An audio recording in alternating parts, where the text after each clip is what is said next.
Yes, students. Now we will study about formation of image of an extended object. देखिए आप लोगों ने एक ऐसी फॉर्मेशन मैंने आपको लास्ट क्लास में बताया था ये उसमें आपने एक एक प्लेन मिरर होता है ये प्लेन मिरर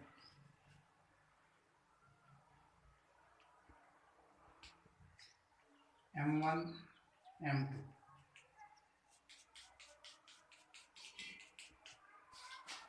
और उसमें आपने जो फॉर्मेशन स्टडी किया था वो एक ऑब्जेक्ट का किया था like a point, but in this formation we will study the image formed by of an extended object.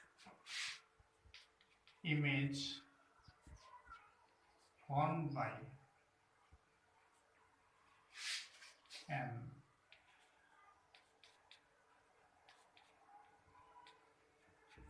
extended object. एक एक्सटेंडेड ऑब्जेक्ट के थ्रू इमेज फॉर्मेशन क्या होता है वो स्टडी करेंगे। देखिए सपोज करिए आपके पास ये एक इमेज है, ये ओ डैश ओ डैश जो हमारे पास रियल इमेज होती है उसको ओ डैश से हम डिनोट करते हैं। एक्सटेंडेड ऑब्जेक्ट है, इट मीन्स पॉइंट नहीं है, इसका हमारे पास साइज है। तो देखिए यहाँ से एक लाइन तो आपकी ये यहाँ पर इंसिडेंट रे ये इस तरह से जाती है जो किसी पॉइंट ए पर यहाँ पर पड़ती है और आपको पता है वहाँ से आपका ये एक नॉर्मल भी बनती है N1। यहीं से जितना ये I1 है एंगल ऑफ इंसिडेंस उससे रिफ्लेक्ट होता है एंगल ऑफ रिफ्लेक्शन ये। तो यहाँ से ये बैक साइड में आपका ऐसे डॉटेड लाइन से आगे फॉरवर्ड हो जाता है इसके बैक साइड में। यहाँ से एक लाइन आपकी पैरेलल जाती है, ये मिरर पर पड़ती है बी पॉइंट पर और वहीं से जो लाइन नॉर्मल के पैरेलल जाती है वहीं से रिफ्लेक्ट हो जाती है उसी लाइन के ऊपर से। अब अगर इसको आगे तक बढ़ाए तो ये यहाँ पर ज्वाइंट हो जाती है, उस पॉइंट को हम लिखते हैं आई डैश। जस्ट इसके नीचे वाले पॉइंट से भी एक रिफ्लेक्टेड इंसिडेंट रे यहाँ पर पॉइंट बी पर पड़ती है, सॉरी सी पर, पॉइंट सी पर, और यहाँ पर एक नॉर्मल N2 क्रिएट हो जाता है जिससे रिफ्लेक्ट होने के बाद ये I2 R2 के इक्वल हो जाता है और यहाँ से ये रे रिफ्लेक्ट हो जाती है।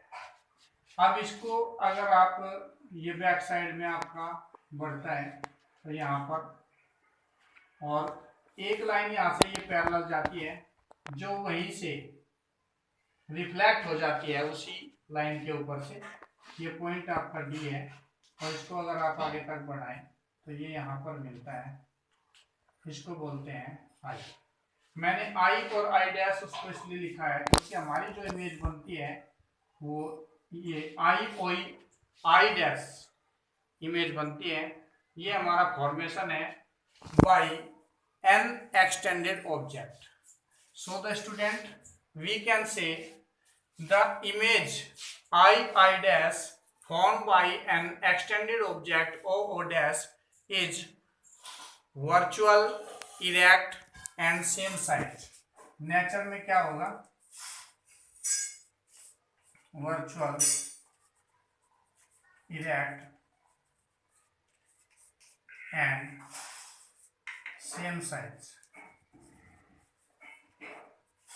ओके स्टूडेंट्स, सो आप लोगों को इसका ध्यान रखना होगा कि ये इस तरह से फॉर्मेशन हम कैसे करते हैं क्योंकि ये जो आपका डायग्राम है एग्जाम में इसी का इम्पोर्टेंस होता है।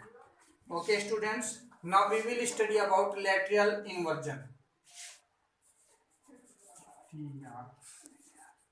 लैटरल इन्वर्जन अब हम लैटरल इन्वर्जन के बारे में स्टडी करेंगे। Students, when we see the right side of the object is left side in the mirror and left side of the object is right side in the mirror, then that condition is lateral inversion. देखिए जब हमारे पास कोई mirror होता है और उस mirror में हम लेफ्ट साइड, हमारी लेफ्ट साइड होती है तो उसमें राइट साइड दिखाई देती है, और जब राइट साइड होती है तो उसमें लेफ्ट साइड दिखाई देती है, that is called lateral inversion. देखिए इसका एग्जांपल है, जब आप मिरर के सामने खड़े होते हैं तो आप अपना राइट हैंड ऐसे मिरर के सामने करिए, और जब आप मिरर में देखते हैं when you see, then that is not right hand, that is left hand. जब आप अपना राइट हैंड ऊपर करेंगे तो मिरर में उसका इमेज आपको लेफ्ट हैंड दिखाई देगा और लेफ्ट वाले का राइट दिखाई देगा। यही आपका लैटरल इन्वर्जन होता है। ओके स्टूडेंट्स, लाइक अगर आप लोग मिरर में रेड लिखें, RED रेड, तो वो आप रेड लिख करके मिरर में देखें तो वो आपको रेड किस तरह से दिखाई देगा, इस तरह से।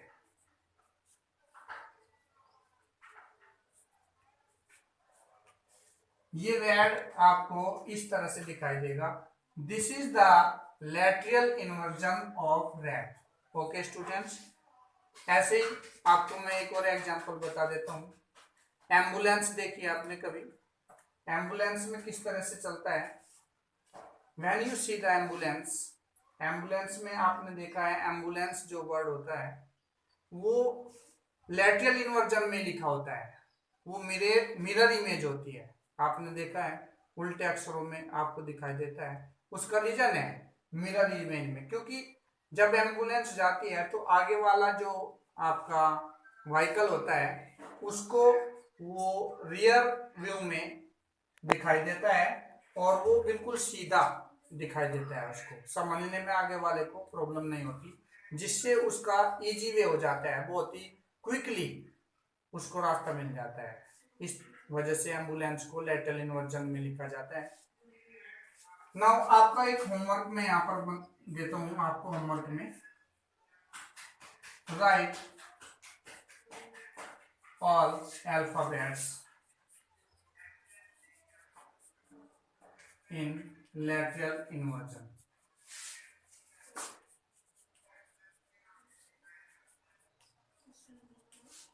आपको जो अल्फाबेट्स हैं वो सारे लेटर आपको लैटरल इन्वर्जन में लिखना है। This is your homework. Okay student, after that we will study about uses of plane mirror. Uses of plane mirror,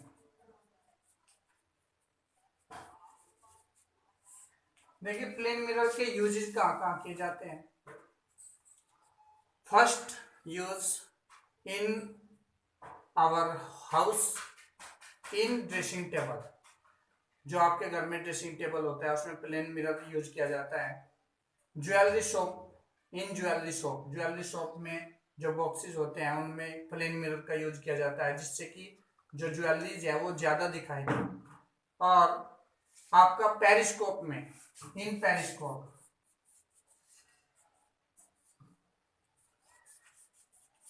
periscope में किया जाता है। ये मैं आपको होमवर्क में दे रहा हूँ। Uses of plane mirror, plane mirror के 3 यूजेज आपको होमवर्क में लिखने हैं, कहाँ कहाँ इनका यूज होता है, वैसे मैंने आपको बता दिया है।